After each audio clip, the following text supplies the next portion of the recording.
Hello friends, Heidi here from Rain Country. God is good all the time. Well, here I am standing next to my dehydrators again, a view you don't usually get to see because a lot of times when I'm shooting videos in here, I'm over on that side of this counter. So I wanted to just give an update about the dehydrators I use and just a few other tips and things you might want to know. And also to remind you of some other videos I already have, or maybe you're new to my channel and you don't know about this, that I'd like to link you back to. And, you know, especially for those who are just getting into dehydrating and are wanting to learn more information. But I do have a pretty long dehydrating playlist, which I'll be linking to down below as well. So I may not be linking to a whole bunch of individual videos if they're already in that playlist. So what you're going to see here are my two smaller size Kasoris. Now, when I bought this first one, I bought it mostly to try it out. I've been using Nesco dehydrators for years, for many years, maybe as much as 25 years. I don't know if I'm pushing it by saying that, but I think possibly at least 20. And I started out by getting one at a brand new at an auction. That was the first one. I was so excited. I paid $30. And it was a brand new dehydrator worth about $60. And so I started using it just a little bit here and there. But then when I got serious about food preservation, I started putting up more and more stuff. That lasted for what I'd say at least 18 years.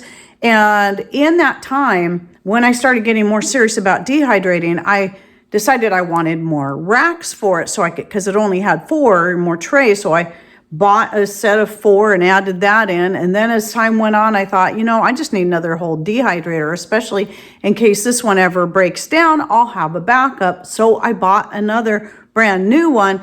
And that way I'd also even have more trays. So I got to where I was like running 2 dehydrators all summer long for the most part. And then I came across 2 more that looked brand new at garage sales, one for $3 and one for $5, and I bought them both. And initially I thought, well, gosh, 4 dehydrators is kind of overkill. Well, I was really glad I did that when my original Nesco finally up and died. But the remaining 3 didn't last near as long, which was really sad. So I don't know which one died first out of all those, but in the past few years, all of them have died this year, losing my last one. But at the same time, the good news was I already had these 2 by the time that last one died, which was one of the reasons I decided to consider this, as it was recommended to me by a follower who had all of the above, the Nesco, the Kasori, and the Excalibur. And out of all of them, she liked this one best. Now, one of the things I like about this, the trays, as you'll see here, the racks are all stainless steel, whereas your Nesco is all plastic. I know with the Excalibur, you can get stainless steel trays as well. It's going to cost you a lot more to do that, though, just so you know. Now, I paid, I think, $140 for this, and now they offer a size bigger. In fact, they had the size bigger when I bought this.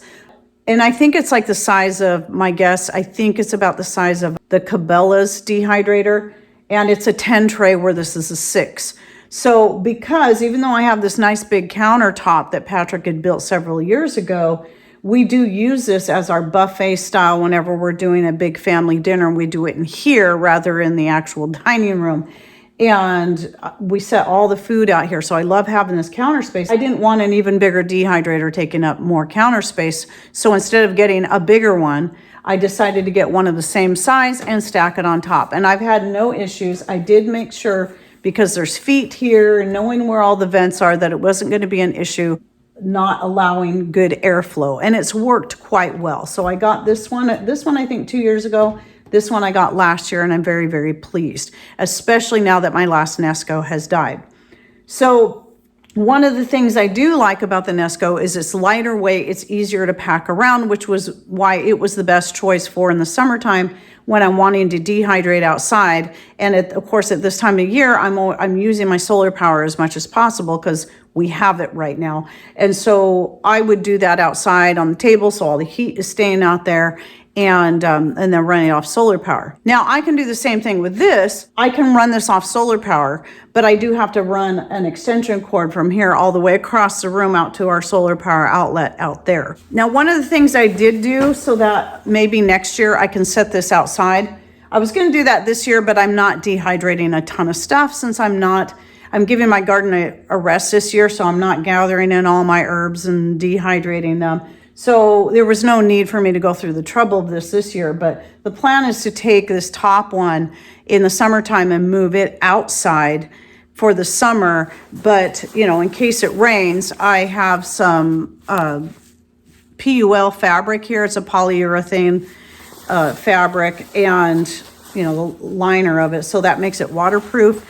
And I would make a cover for it so on rainy days, I can make sure it stays protected. Even though I would still have it up against the shop wall and it would be somewhat protected from rain, it would still get in there, especially here where we live. Rain gets everywhere because it rains a lot. So that's the plan there, so that on those hot days I can dehydrate stuff out there and keep the heat outside.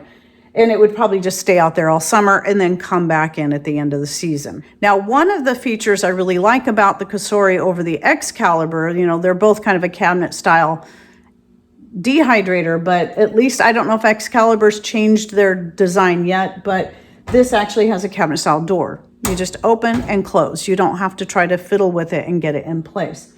But also because it is a cabinet style and these trays come out, you still have all this space that you can use to do something else with. And you might be wondering what that something else is. I'm going to talk about that in a minute. But you can't do that with a Nesco. You're not going to have this kind of space because of the stackable trays. The stackable trays definitely have their benefits, and I really liked that. I can put as many trays as I want. But the problem is with that is the more trays you have, the longer it's going to take the stuff on the bottom to dehydrate, assuming your setup is like mine, where the heating element and the fan is on the top. But the nice thing about that is I could also set everything at a little bit higher temperature than I typically would for delicate herbs, put the more delicate herbs on the bottom that need a lower temperature, and the things like maybe fruits and vegetables at the top that can handle a higher temperature. And that a lot of times will dry a little bit more evenly that way. But then you can still just start taking the stuff off the top and then moving that down so the things on the bottom can dehydrate. So they all have their benefits. And I do cover some of this in another video I did a couple of years ago when I first got the Cosori. One of the things to know about the Cosori that I realized after I got it in is this is made in China. I think there's a couple other brands. That's usually the way it is with anything that's made in China. There's a few they'll slap different brand names on there and it's the same thing. However, this is still very, very well made. And it is important that you know that anything with electronics in it has at least parts that come from China. This applies to both the Excalibur and the Nesco as well. And I would assume Cabela's is the same. You might have parts of it that are made in the US where other parts are made in China. So no matter how you look at it, you're getting Chinese made goods. It's just the way it's going to be when it comes to anything electronics these days.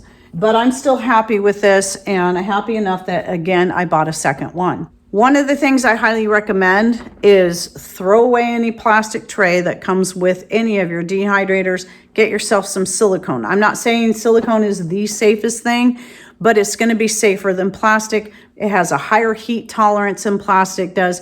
You're less likely to have toxic chemicals leaching into your food. I'm not saying silicone is the safest, but I trust silicone more than I trust plastic. And this is for anytime you want to dehydrate things like raw eggs, milk, bone broth, or anything wet or sticky.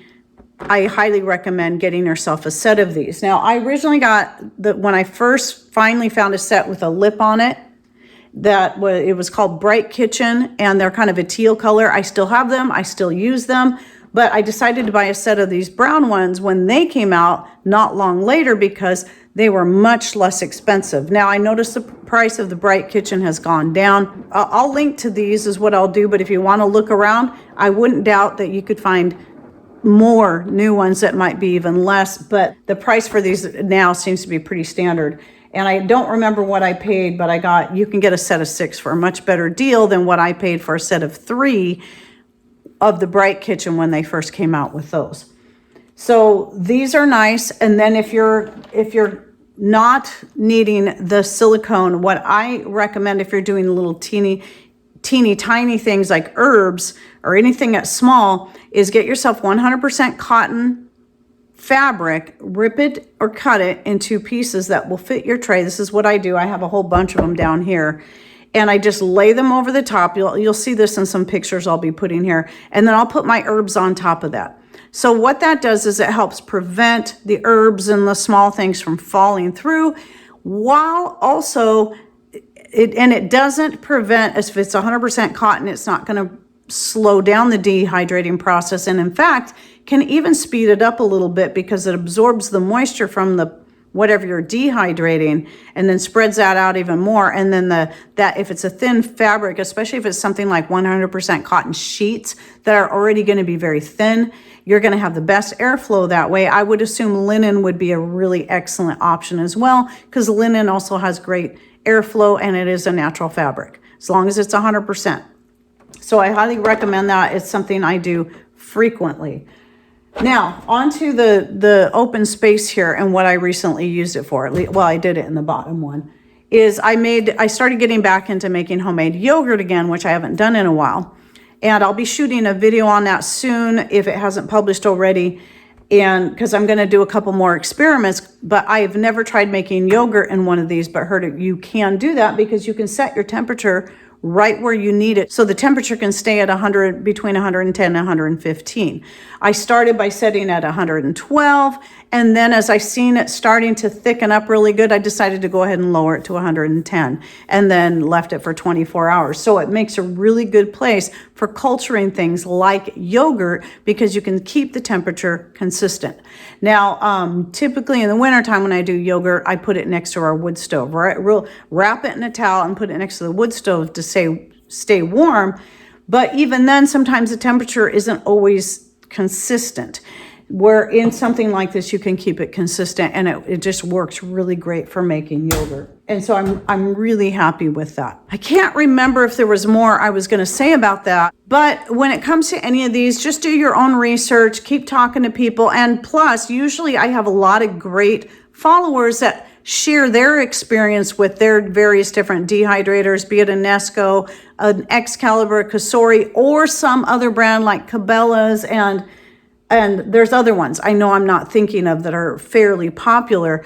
A lot of people will share their own pros and cons. And that way, as you read through the comments, you can kind of decide, okay, which one's going to be best for me. And you also got to consider the size. I mean, like I said, the one things that I like about this particular one over the Cabela's or even the bigger Cosori that's now offered is the size of it not taking up so much room on my counter in here as the other ones would. So this works really good for me. And then stacking them means I'm not taking up any more room on the counter. I'm just taking my room up. In fact, if I wanted to, I could put a third one up there. I don't think I'm going to do that because it would be almost impossible, as short as I am, for me to reach everything if I did that. That probably wouldn't be a good idea. I might be able to. It wouldn't be easy. I might have to get a stool. So anyway, so yes, if you would like more information about dehydrators, how to dehydrate, one separate video, though it's in the dehydrating playlist, but I want to make sure that you see that one, especially if you're new to dehydrating or wanting just some more ideas, is the one I did, I think about a year ago on the dehydrating basics, where I talk about times and temperatures and tips.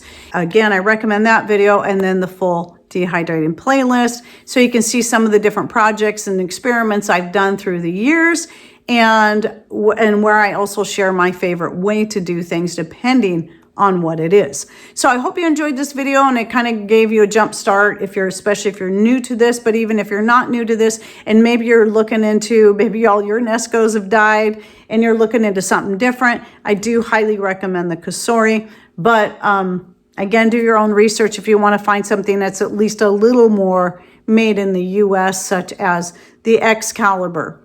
which is, and yes, again, you can get stainless steel trays for the Excalibur, but it is going to be far more expensive than the Cosori. So these are all different factors you have to take into account. All right, well, I hope you enjoyed this video. Thanks for watching. Take care, and God bless.